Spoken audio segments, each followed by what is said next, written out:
Hazırda ölkə ərazisində, xüsusilə dağlıq rayonlarda soyuq və şaxtalı hava şəraiti müşahidə edilir. Yeni Sabah məlumat verir ki, bu haqda Fövqəladə Hallar Nazirliyi məlumat paylaşıb. Qeyd edilən hava şəraiti ilə əlaqədar Fövqəladə Hallar Nazirliyi əhaliyə müraciət edərək bir sıra təhlükəsizlik qaydalarını bir daha xatırladır.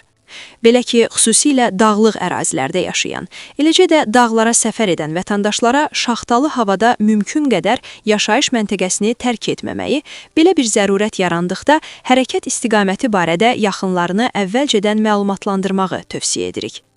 Hərəkət avtomobillə olduqda, avtomobilin texniki göstəricilərinin fəslə uyğunluğu və kifayət qədər yanacaq ehtiyatı təmin edilməlidir.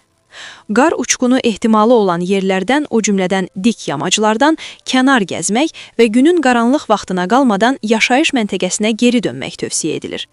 Eyni zamanda soyuq hava şəraiti qaz və elektrik qızdırıcı cihazlarından istifadənin xeyli artmasına səbəb olduğundan bu cihazlardan istifadə vaxtı yanğın təhlükəsizliyi qaydalarına ciddi riayət edilməlidir.